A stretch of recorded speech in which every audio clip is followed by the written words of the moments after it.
गया जाए 6 बेर नैमिषारण्य, 7 बेर पुष्कर मंजन कराए थे। तो रामनाथ जगन्नाथ बद्री केदारनाथ, 10 अश्वमेध में 10 बेर पग धोए थे। जेते फल होत सकल तीर्थ स्नान किए, तेते फल होते एक राम नाम गाए थे। इसलिए परमात्मा के नाम का ओट लेना चाहिए। नहीं तो द्रौपदी भी जब तक क्या 10,000 क्या हाथी का बल था, और वो सब क्या नाम द्रौपदी को क्या नाम बहुत क्या नाम परेशान किए। लेकिन द्रौपदी की जब तक आशा थी सबसे परिवार से, तब तक उसके साथ कुछ काम कंजूसी नहीं छूटा। लेकिन द्रौपदी ने जब गो कहा, कह न सकी वही बिंद, आरक्षा ऐसी कही ऐसा वो गोविंद। गो शब्द का उच्चारण करती, गोविंद नहीं कह पाती हैं। ऐसे एक स्वप्न भगवान देखते हैं। द्वारकाधीश द्वारका में पड़े हुए थे, दिन का 11:30 का समय था। क्या स्वप्न भगवान देखते हैं कि दिन ही सपना देख ले वीर ना बहिनी, पड़नी कछुआ फतमाही। जैसे बोलावती बाघी घी आई के, ऐसे कबो गोहरावत नाही। आईली अब ही आईली कही के देहिया तोड़ ले अंगड़े, रूखर पार जुआ मद भार, कहाँ समरे हरि ते हर भैल। मालूम पड़ा भगवान जो है यानी कृष्ण से और हर शंकर का रूप धारण कर लिए और सारी सृष्टि को प्रलय करने गए। और उस समय का दृश्य वर्णन करते हुए कवि कहते हैं कि किस तरह से भगवान लेटे हुए थे कि था शयन पाटांबर अरुण, झालर लगी जिसमें हरी, उस पर तनिक तिरछे पड़े थे पीत पट ओढ़े हरी। यह दिव्य शोभा देख करके ज्ञात होता था यही, मानो पुरंदर चाप सुंदर कर रहा शोभित मही। जैसे वर्षा ऋतु में आकाश मंडल में इंद्रधनुष निकल जाती है, अद्वितीय शोभा होती है, उसी तरह से भगवान पीताम्बरी ओढ़े हुए स्वर्ण पलंग पे लेटे हुए थे। था सैन पाटंबर अरुण, लाल लाल क्या ना चारों तरफ वो है उसकी जो है जिस पे लेटे हुए हैं वह उसका दिखाई दे रहा है। था सैन पाटांबर अरुण लाल, झालर लगी जिसमें हरी, और उसमें हरी हरी झालरें लगी हुई हैं। उस पर तनिक तिरछे पड़े, तेहा सा धनुषाकार होकर के भगवान लेटे हुए थे। अद्वितीय शोभा वहाँ का वर्णन होता है। इसके बाद एक झोंके से भगवान वहाँ खड़े होते हैं, तैसे रुक्मिणी आकर के पकड़ लेती हैं, तैसे भगवान के भी अखबार में नहीं आते हैं, समुद्र के किनारे आ जाते हैं खड़े। गरुड़ जी आकर के कहते हैं प्रभु हम तो आपके मन माने गए हैं, आज हमें भी आप विस्मृत कर दिए और कहाँ चल दिए। तो भगवान के मुखारविंद से ये शब्द निकल रहा है कि हा द्रौपदी द्रौपदी द्रौपदी रे, आन के ना बहिना के काम में भाई चला तो कैसे मुड़े रे। धार्मिक व्यक्ति देख रहे कि आगे पीताम्बर बीच में कान, पिछाड़ी बेचारे खगेश उड़े रे। कि 3 विमान द्रौपदी की रक्षा के लिए आ रहा है। एक जो भगवान की पीताम्बरी फहरा रही, एक विमान उसे समझ रहे हैं, दूसरा श्याम सुंदर को, तीसरा गरुड़ को। और इस तरह से भगवान जो है तब वहाँ पे जब पहुँच जाते हैं तो गरुड़ जी कहते हैं प्रभु हम तो आपके मन माने गए हैं, हमारे में तो वो ऊर्जा शक्ति हुई है कि एक बार जब पंखा ऊपर से नीचे करते हैं तो 10,000 योजन का मार्ग तय कर लेते हैं। तो आप शांति से केवल हमारे शरीर पर बैठें और हम भी आप तत्काल द्रौपदी के पास पहुंचा देते हैं। कि कहल गरुड़ हरि पिठिया संहार, धरा 4 पंख मार के आकाश आए दे।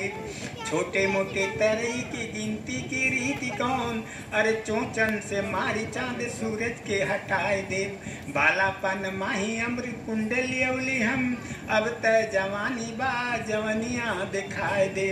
बिनता के सुत तब जान्या कन्हाई, हमें छिन भर में हम द्रौपदी के पास में जुटाए दे। इस तरह से गरुड़ जी कहते हैं। तब भगवान मधुसूदन कहते हैं कि पथिराज आसरा जो मनवा से टूट जाई, बोला खगपति फिर जाए के करब का। कि आसरा जो अगर टूट जाएगा तो हम फिर बाद में जाकर के करेंगे क्या। इसलिए उधर द्रौपदी सोच रही है, विलम्ब हो रहा है, कि अला न बिरना का थैला पिता के पगड़ी अब डूबते बाटे, कि आप नहीं आएंगे हमारी लाज नहीं बच पाएगी तो हमारी पिता की लाज चली ही जाएगी।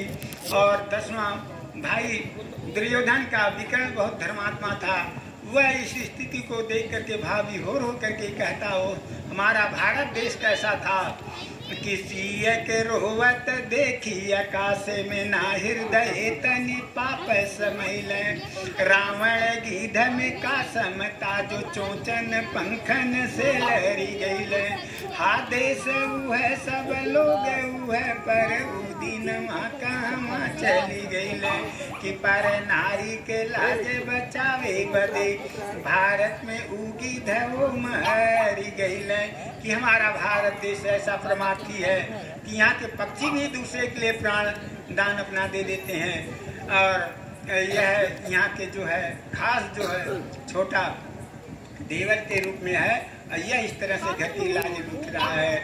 और वह त्रेता का युग था जब लक्ष्मण जी के सामने भगवान क्या नाम है वस्त्र आभूषण भविष्य इनके सुग्री के देने पर किष्किंधा पर्वत पर देखने के लिए कहते हैं, तो लक्ष्मण जी कहते हैं कि प्रभु ना हम जानामि कंकणम ना हम जानामि केवड़ी नूपुरम नित्यम जानियत पादारविंदम वंदनाथ, कि मैं अगर पैर का कोई आभूषण हो तो मैं उसे पहचान सकता हूँ, देख सकता हूँ। जब वो आभूषण पैर का इन्हें दिया गया तब यह बिलख के रोने लगे, कहते हैं हाँ प्रभु ये क्या नाम मैथिली का ही आभूषण है। ऐसा हमारा चरित्रवान ऐसा भारत देश था और इतना परमार्थी, लेकिन रावण अपने परिहास से दोनों पर को काट देता है कि अति घायल दो कटे पखना रसना रट राम की लाती रही, अति पीर अधीर परे तब हूँ हरि प्रीत की रीति सुहाती रही, गति गीध की देखी दया निधि को सुधि सीए के सोच की जाती रही। वह स्थिति में देख करके भगवान राघव गीध गोद कर लीनो गोद में उठा लेते हैं और कहते हैं तात मेरे जान कछ दिन लीजिए, कुछ और कीजिए। और अयोध्या की गोद जो है वह सिंहासन उठा लिया, उस पर विराजमान होकर के हमें अपने पुत्र का सुख दीजिए। तो गिरिराज जटायु कहते हैं प्रभु अर्थ धर्म काम मोक्ष ये चार ही वस्तु संसार में हैं, आपकी कृपा से चारों उपलब्धि मुझे है। और ऐसा कहाँ बार बार बार मानुष तन पाना बच्चों वाला खेल नहीं, जन्म जन्म के शुभ कर्मों का जब तक होता मेल नहीं, तो नर तन पाने के लिए तू कर्म कमाया कर, बैठ अकेला दो घड़ी तू ईश्वर के गुण गाया कर, क्योंकि मानुष जन्म रे माटी में तू न रोल रे, अरे अब तो मिला है फिर न मिलेगा, कभी नहीं कभी नहीं कभी नहीं रे। तो सतगुरु जी सिर मोर है, ज्ञान का भंडार है, जो कोई इनकी शरण में आए कर देते भव पार है। कहने का तात्पर्य है कि हम परमात्मा से जुड़े, हमारी द्वैत दृष्टि समाप्त हो और सत्संग में बैठे, तभी हमारा कल्याण होगा। करिए नित सत्संग को बाधा सकल मिटाए, ऐसा अवसर ना मिले दुर्लभ नर तन पाए। देखिए सब राक्षस के बालक है प्रहलाद, और सभी राक्षसों के बच्चों को बुला करके आइए भगवत चर्चा सुना रहे हैं। बोलिए श्री भक्तवत्सल भगवान की जय।